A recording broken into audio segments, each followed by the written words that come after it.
Last week we talked about belief, momentum, and timing. This week we're talking about reality. So, Daz, last night your guys fell one game short, no Super Bowl. How are you processing this? I'm processing it the best I can. It hurts, but it feels clarifying too. So, yeah.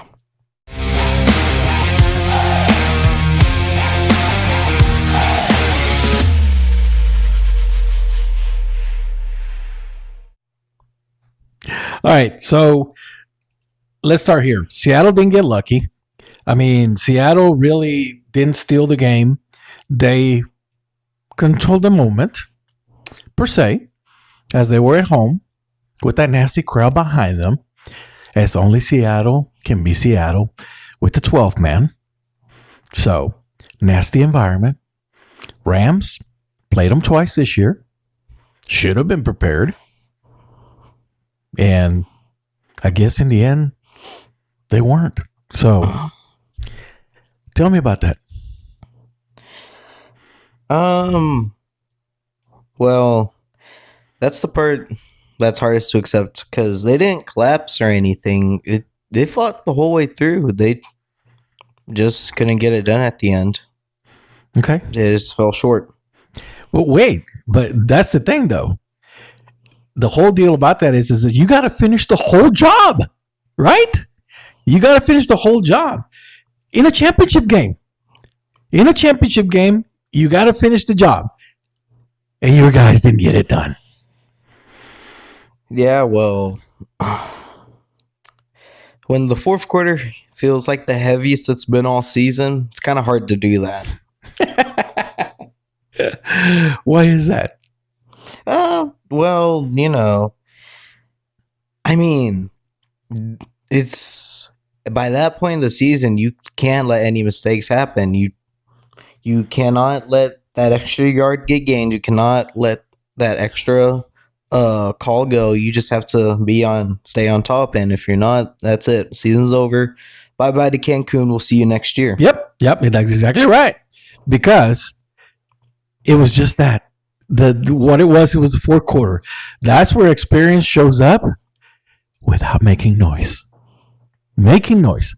It shows up. If your guys are not experienced, not which the Rams are not experienced. I mean, they have some young players. Yeah. So that youth kind of caught up to them last night. And for as much as you have Matthew Stafford being the quarterback, right? A lot of experience there. You got Davante Adams, who is also very experienced. You still have Puka Nacua, who is only in his second season. And you've got other players that are still young. Kyron Williams, Blake Corum, they're only in their second season. So youth is going to play a part in this. But so let's go into the moment that decided this, okay? Last night. So every championship game comes down to one stretch. Okay, whether it's a 4th and 1, whether it's a do or die, hey, you're 3rd and 20, with the game closing in. So for the Rams, it was 5 minutes last night. Yeah. Okay, where the game asked, "Do you know who you are?" It asked the Rams, "Do you know who you are?" Yeah. Well. Yes, the Rams didn't know who they were last night, which honestly, it was because the way they had been in those situations all season leading up to that moment, you'd think that they'd do their thing, they'd capitalize, but no, they hesitated, they panicked, and exactly. And when hesitation happens, that's exactly what happens. When talent meets pressure for the first time, that's it. You're done. You can't do anything because you cannot hesitate in those moments. And that's exactly what happened last night. You would think that Sean McVay would have been prepared for those moments, but he wasn't.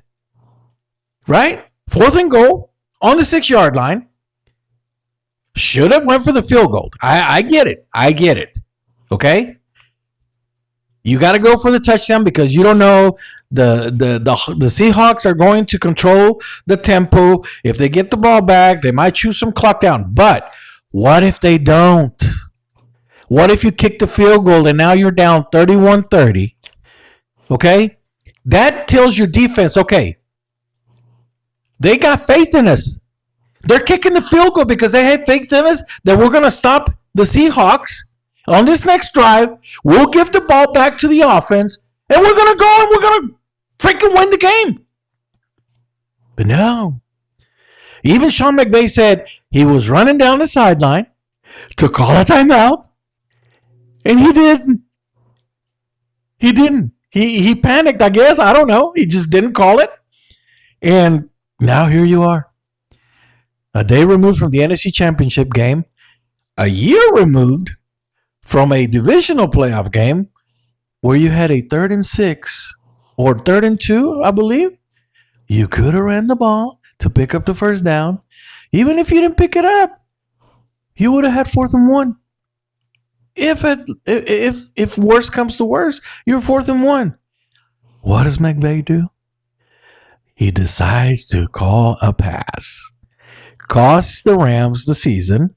You at that time called him Bonehead McVay. And here we are, 1 year later. Bonehead McVay, part 2. Yeah. Well, first, you sound like you've been wanting to let that out all year. I mean, it's but you know, maybe a little, but I feel like right now it's time to let it out, right? I think it's time to let it out because I know what I got with these losers, but you guys had a great season and you kept telling me, "Oh, Dad, you know," and I kept telling you it felt like this was a different Rams team. Matthew Stafford was playing until last night was playing the MVP level. No, they did have an MVP game last night as well. Both quarterbacks played great. Yeah. But Sam Darnold is still Sam Darnold, right? The only difference is that Mike McDonald, out of all people, they put a game plan together to move Darnold around left to right. Left, cha-cha-cha, cha-cha-cha, cha-cha-cha. Rams defense never adjusted to that. So, to me, it seemed like the Rams came in with the same old game plan that they had the first 2 times that they played. Seattle adjusted better.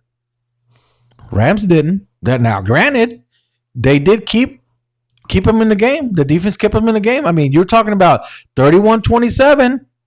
It's like, oh, we got a game going. You get down to the Seattle 6-yard line, right? You throw 2 passes incomplete, and you get 4th down. You should have kicked the field goal, but you went for it on 4th down. Now, listen, 2 defenders follow Kyren Williams. They fudged it. The defense fudged it. They had 2 people following Kyren Williams. Yet none of your other guys could get open. Puka was double covered, so he wasn't going to get open. Your tight end could have gotten open. But for some reason, instead of cutting back, he kept running that way. I don't remember who the other wide receiver was over here on this side, but it looks like he just said, "Hey, I'm just going to walk over here to the corner of your end zone, stand here and go, 'Hi, I'm open.'" Man, you got to move around for your quarterback. That didn't happen. Now, the other thing is Stafford heard a lot of footsteps last night. Where he put that ball, horrible. He put it in front of the tight end, which is where the defender was. You should have thrown that back shoulder. If your tight end is as good as you think he is, he should have adjusted to make that catch. Different ball game if they catch it, 34-31, who knows? But they fudged it. So, all right, so let's talk about where you go from here. You're 16, but you've already lived through a lot of NFC Championship moments. A literal handful of them.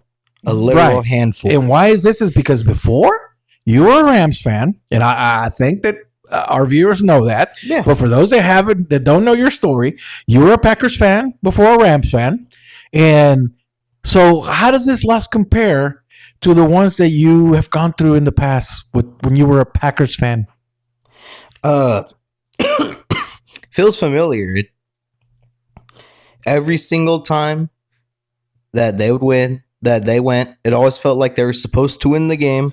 All those 3 years that I remember, 2016, 2019, and 2020, it felt like the right time, felt like the right team. We had the right quarterback, and that this was it. They'd finally get over the hump, but they never did. No, it never ended that way.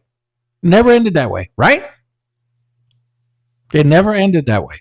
You had Cuckoo Bird, Aaron Rodgers enigma, as he's proclaimed in the Netflix series, who is now, who knows if he's going to come back or not. But you had a great team. You had Tom Brady, who had bailed from New England, went to Tampa Bay. At that time, great defense, but not a very experienced offensive team. The Packers had him by the throat. Yeah, they were the best team all around in the league that year. They were the number one seed, 13-3. I mean, that last year, it literally looked like they were unstoppable. It literally did. Yeah, that was bad.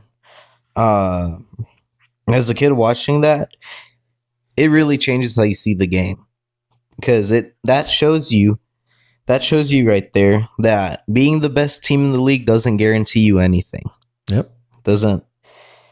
Like, you could go 17-0, still lose in the Super Bowl, a la 2007 Patriots. It does not matter how good or how bad you are until the moment counts. And that's a hard lesson. That really is a hard lesson for you to learn. And you're so young. Me, I'm an old dog. I'm a seasoned veteran of watching 30 plus years of mediocrity. So I've dealt with this, but you're still kind of young. So it's a hard lesson. It's a hard lesson, son. Yeah. No, that's why it felt different. I didn't assume or expect the Hollywood ending. I didn't expect them to win. I just watched the game and just accepted what happened, because at the end of the day, it is what it is. It happens. It's still gonna hurt, but there's nothing you can do about it. It's gone. It's over with. You just got to look forward to next year and hope they can do better. You know what? You just made me proud, because that to me, that's growth. That's growth, and you grow with it. You ride with the highs, and you sink in the lows. I always tell people, everybody that makes fun of me because I'm a Cowboys fan, I'm like, bro, if I can go through a 1-15 season, I can get through anything. Yeah. And we've gotten through some really tough times in the last 30 plus years. It doesn't help that we have a absent-minded owner who thinks he is a general manager, which he's not. Jerry, you're not. You're not. Jerry, you're not. You are not a GM. Put a product every year that people go and pay money to sit in the stands, to buy the merchandise. Again, I have not bought merchandise in 15 plus years. What you see here, this is my raggedy old Cowboy stuff that was bought a long time ago. Until I made up my mind, I am not giving Jerry any more money, because I'm tired of Uncle Jerry's Kool-Aid. One sip of it will have you thinking, Super Bowl, here we come. No. But that's growth. So I'm glad to hear that. I'm glad to hear that you're growing, son. Yeah. Yeah, I know. I just hope at the end of the day, I don't have to say that 30 straight times. Well, you'll become a Cowboys fan, and you might be saying that. So. Yeah, but no, that's why I became a Rams fan. Not because they were always winning, not because they were always on top, but because it felt like they were building something. Felt like they had something there, and that they weren't just living off of legacy and what they've done in the past, all these things they've won in the past, but by carving their own path, especially with them being in a new spot. Seems like switching to a new city every 10 years. They've never really had a true identity until now. It seems like they finally got everything grounded. and they're finally ready to grow, be the team in LA, which this isn't even their first stint in it. They were literally in LA before their move to St. Louis. Yep. Yet people were still mad when they came back to LA from St. Louis, even though, while not originally where the Rams were from, that was their main spot after the olden times. People born in like the 60s, 70s, and 80s, the Rams were LA to them, not St. Louis. St. Louis was that short 20-year stretch. But now that they're finally in LA, finally have a true identity and a good team, whereas in years past, horrible teams, horrible head coaches such as Jeff Fisher. Hey, he took y'all to the Super Bowl. Yeah, he did. He did, but we only won one. Took the team back to another Super Bowl. They lost it. Then he took y'all to a Super Bowl, but he didn't get it done because that was when y'all faced Jericho, old man, cried all the time. Dick Vermeil, right? Dick Vermeil. No, I'm sorry. Jeff Fisher took the Titans to the Super Bowl. He was Dick Vermeil was the coach of the Rams. I'm sorry. Then we switch or fast forward. Jeff Fisher becomes the coach of the Rams. Never took him to the Super Bowl. The other only person that took the Rams to the Super Bowl was Mike Martz with that Greatest Show on Turf. Yeah. So, but good. You're making me proud, son.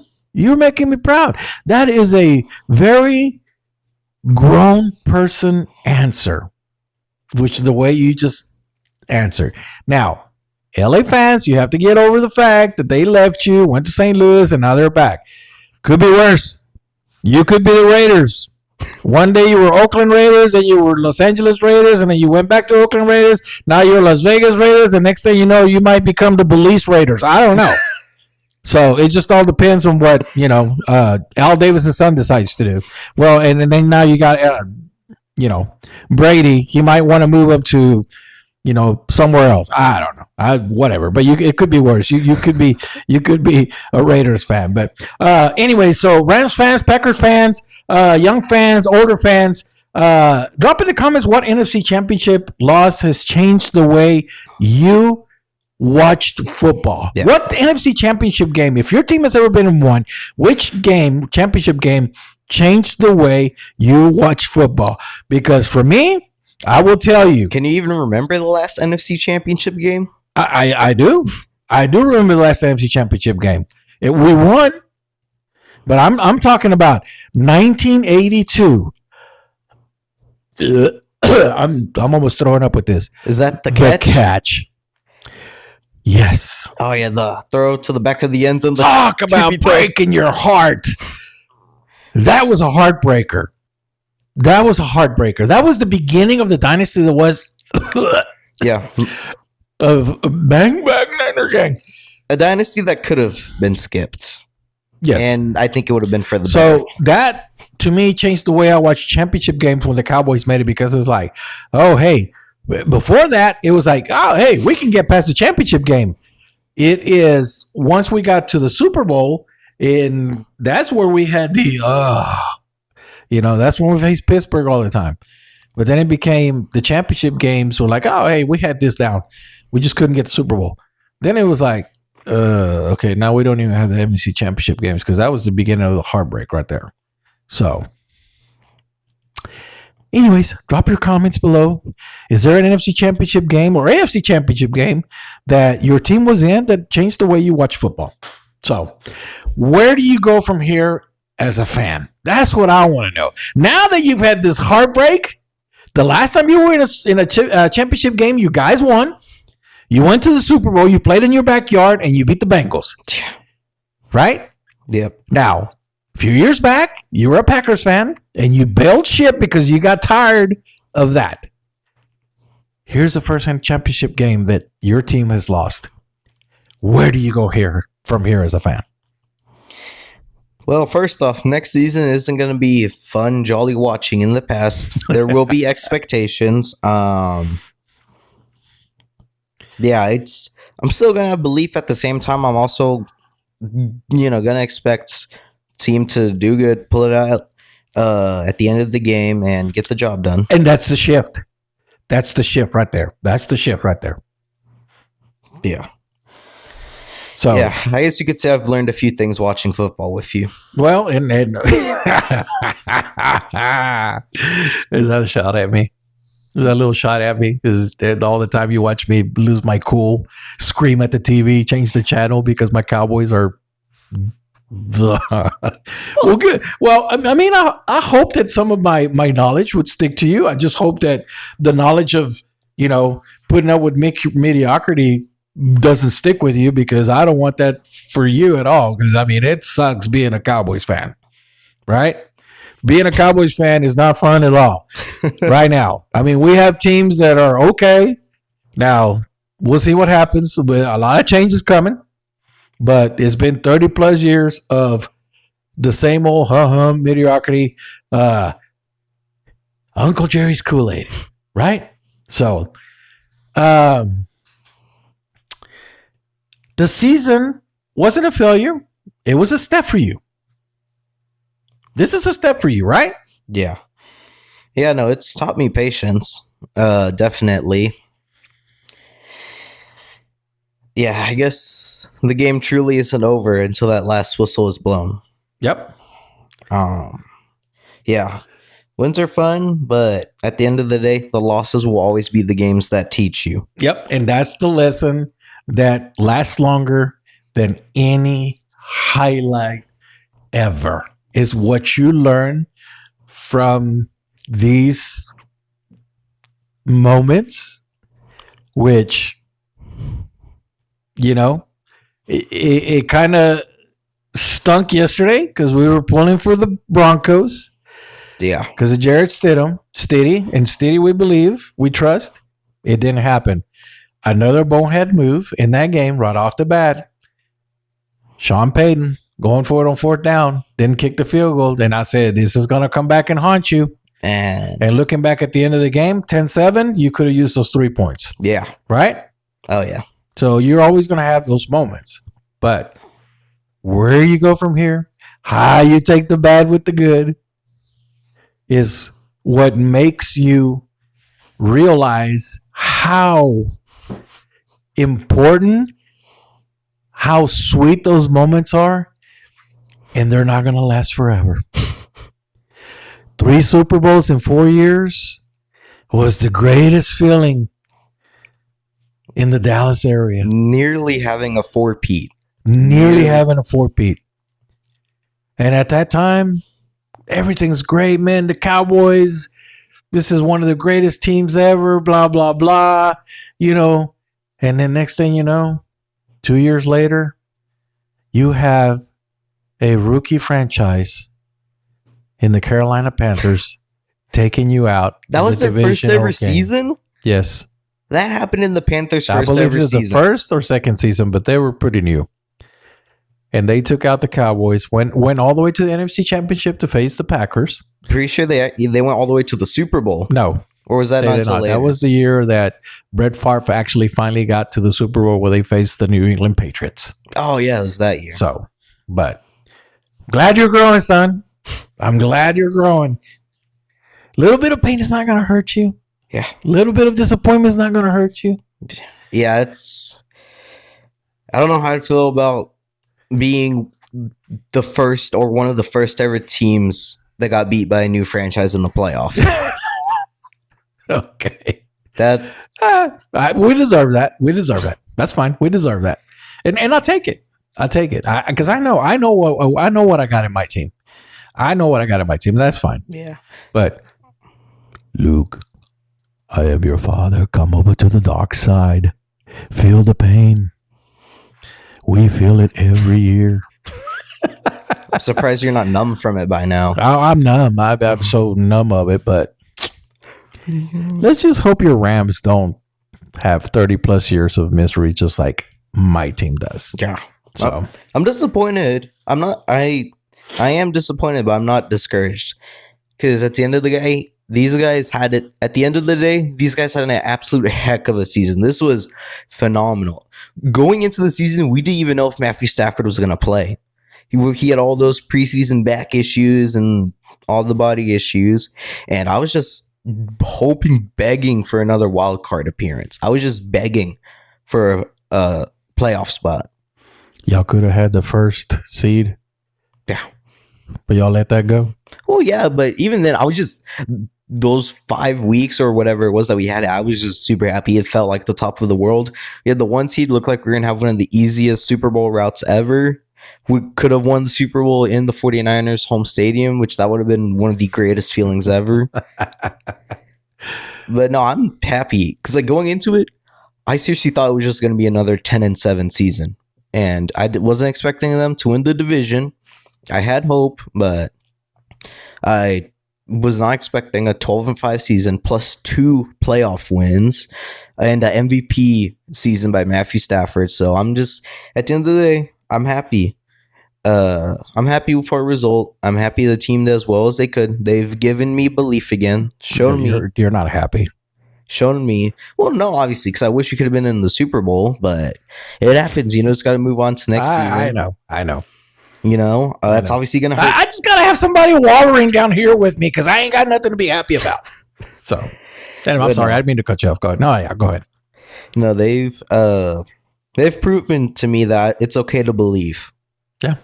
And next year, I mean, they're not going to surprise anybody because of how good they did this year. No. Let's just hope that we don't have to do another short of why Aaron why that we did a couple of years ago. If you guys have not seen that short, go back and look at it through our pages. This is when Aaron Donald decided to call it quits and retire. Oh, I was wondering who you're talking about. Yeah. So let's hope that Matthew Stafford does not come out and say, I'm done. Yeah. Now, the question was asked to McVay last night. Do you think Matthew Stafford is going to come back? And he said, well, yeah, if he wants to play. And what kind of freaking question is that? Yeah. Right? And Stafford said, you can't ask me to summarize 6 months of my life in 10 minutes. So he's going to go and he's going to sit back. He's going to talk to family. Do I really want to come back and put myself through this? Now, granted, if he wins the MVP, I'd have no reservations that he's going to come back. I still have no reservations that he's going to come back. Yeah, I know. If he wins the MVP, then at that point, he'll be a lock for the Hall of Fame and he'll have nothing left to prove. So. Right. But he still has to come back and he still has to go through the season. He still has to win the games. He still has to go through the NFC Championship, which could go through Seattle again. And even then, even if he doesn't make it back, it's okay because he already won a Super Bowl. And just seeing one of those is more than enough joy for me. No! For years and years. No! We've won 5 and it's not enough. And especially when we're at the doorstep of the freaking Patriots, out of all people, going back to the Super Bowl with 6 Super Bowls tied with Pittsburgh. Looking like they could get a record-breaking 7th. And now they could get a record-breaking 7th. No, don't say that 1 is good enough. No, we got 5. You guys have what, 2, 3? Hey, historically, the Rams haven't been the best franchise up until the 90s and 2000s came. So I am very complacent with just 1. I will take 1 any day over taking. I'll take 1 every 10 to 15 years over taking 5, but then rest of my life none. I would rather watch them periodically. Okay, at this point, I will take 1 before I die. I will take 1 before I die. But if for whatever reason things get good again, I want as many as we can get while I'm still alive. Because I'm not content with 1. I'm surely they'll get 1 within the next 30 to 40 years. I'm sure of it.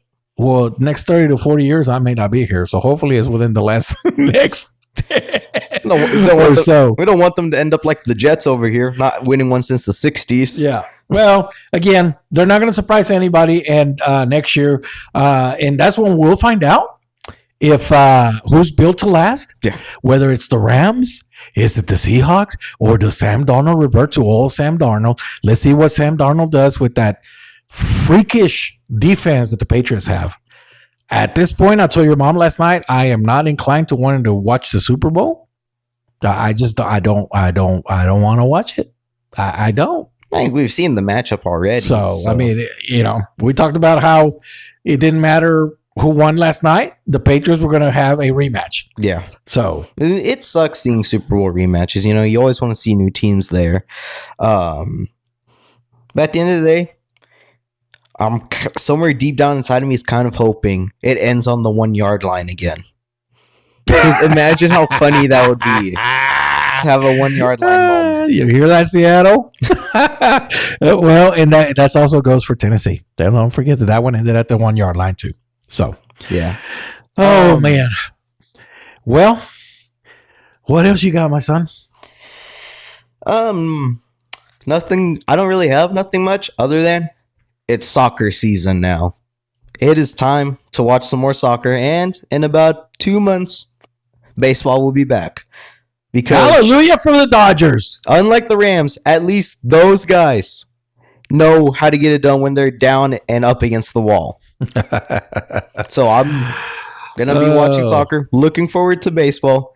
So ignoring the end of the season, things are looking good. So yeah, that's another thing where I go from here. I go to soccer, go to baseball, and yeah, just keep watching. Just keep watching. All right. Well, if you're a Rams fan, drop your thoughts below on whether you agree with the Dasman or not, that you're complacent with one Super Bowl for now, which I don't believe. I think that's crap. But what did the season really teach you as Ram fans? Drop those thoughts in the comments below or wherever you want to drop them. And if you want real conversations like we have every week, you already know where to be. And it's right here. Yep. So, as always, we end the show with this. You are my pride and joy, and I love you. And this is Bloodline Sports. It's all relative. Goodbye, everyone.